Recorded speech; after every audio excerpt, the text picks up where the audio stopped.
Jim, when you're talking about the Devils, you mentioned Jacob Markstrom. There's no doubt that he's going to be an improvement in goal.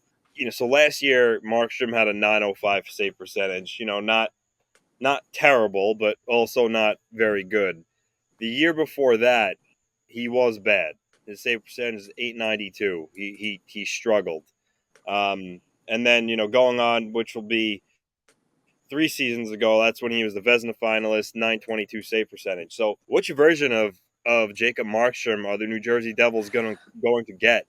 And if he turns in another save percentage that is sub 9 to 905, 906, can the Devils win with that level of goaltending? They can win with average goaltending. Yeah, 906. Yeah, they can win with 906 goaltending. They better win with 906 goaltending. Look, there's only a handful of goalies, right, that can do what guys do all the time, right? You talk about the Vasilevskis, the Shesterkins, the Hellebucks, the guys like that, Sorokins. I'm not going to put Jacob Markstrom in that class, but I am going to say it's an improvement over what they've had, and they have a true number one starter now, right? That's what they have. That's what they needed. They needed a number one starter. Everybody knew it last offseason. That goaltending was exposed against Carolina in the playoffs. Everybody saw it, right?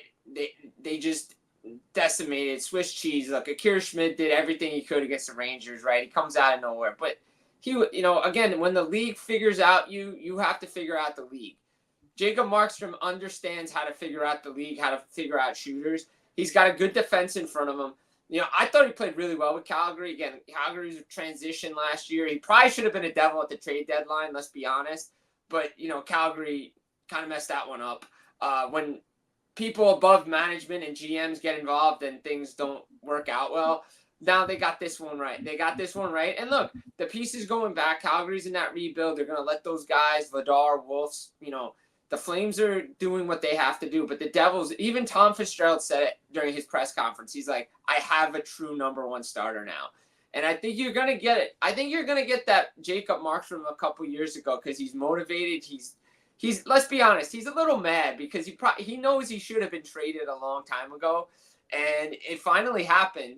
And he wants to be in New Jersey. A lot of guys talked it up.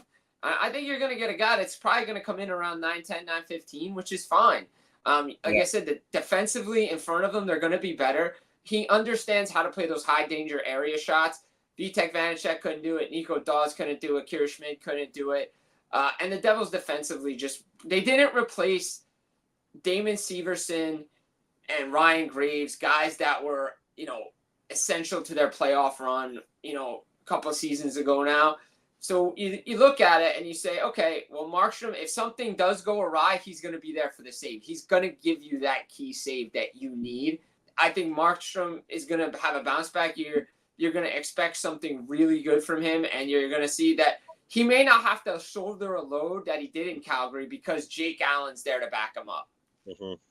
And Christy's right about that one in the comments right there, that goalie trades are very rare in season. Phil? Yeah. The best part about having somebody on your panel that works in media is that they take the questions that you want to ask. And that was the exact question that I was literally going to ask was, which Markstrom do you think you're getting this year? Because Markstrom is kind of like leap year. But my question now would be, how much of the Devils' success do you think hinges on their defense between, one, the health of someone like Dougie Hamilton, and two, the development of young potential stud defenders like Luke Hughes and Simone Nemec?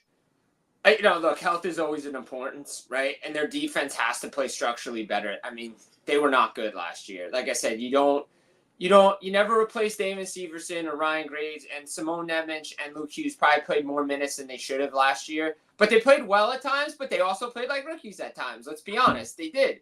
They just didn't have the support back there, and Brendan Smith isn't a partner for Luke Hughes. I don't know how many games I watched it, and everybody said the same thing. Like, you got to find somebody else. Can say it as a Ranger fan. Yeah, no.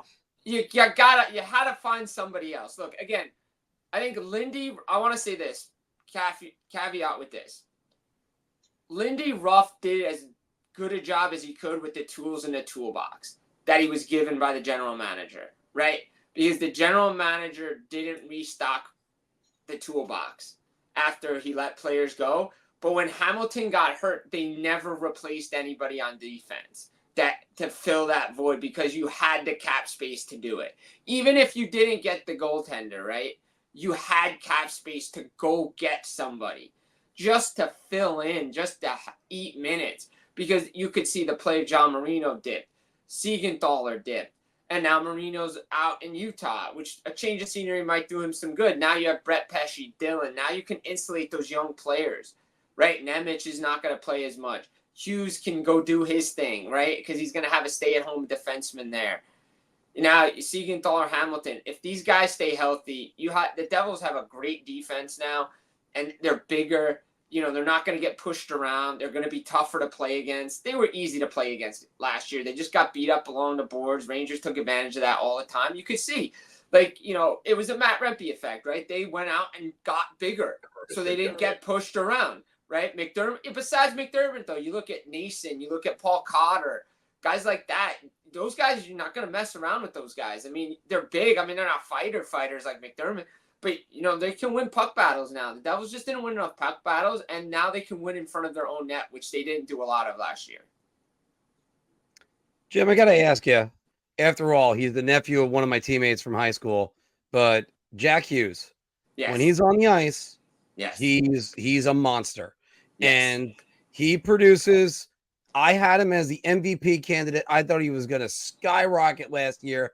It's a Foley, Bratt, Hughes line in the preseason. Looked like all that was missing was Sweet Georgia Brown when they had the puck. But one thing I have to ask about Jack Hughes is you look at his games played in his career, only one season above 70 games. I mean, yes, 21, 22, 49. And he did have 56 in that shortened season.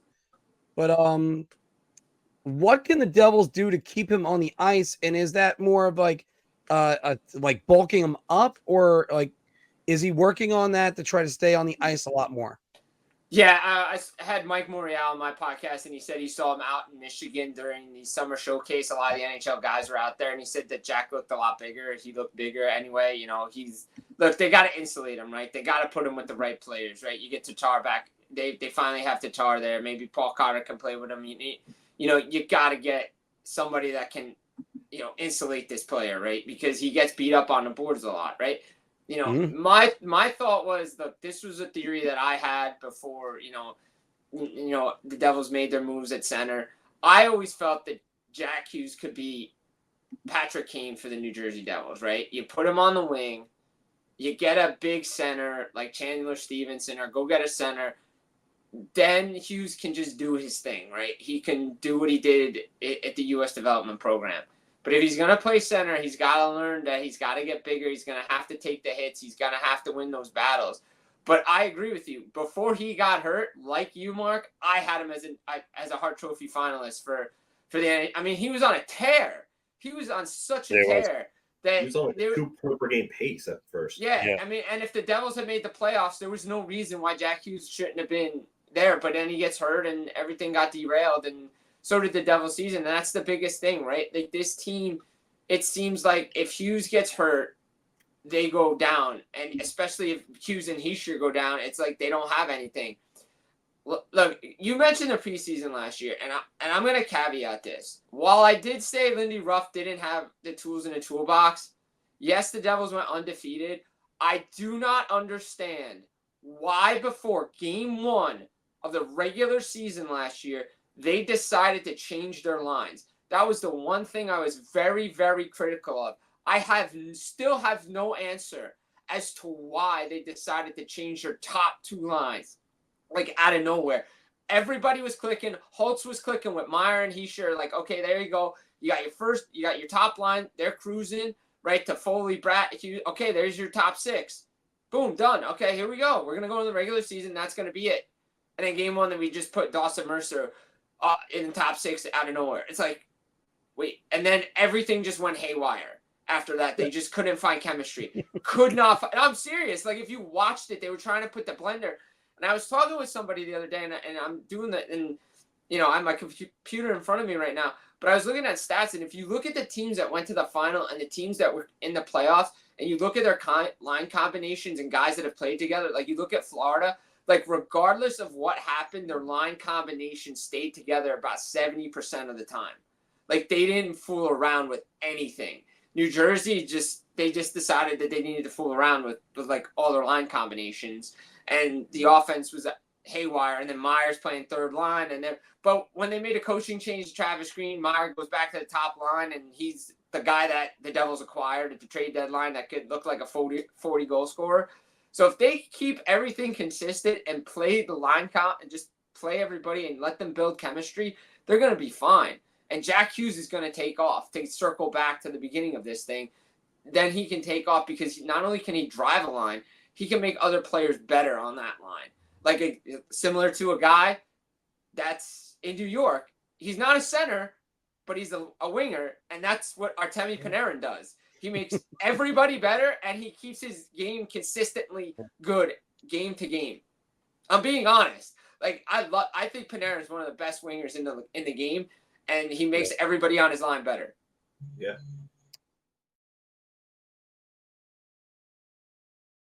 Your ideas are intriguing to me, and I wish to subscribe to your newsletter.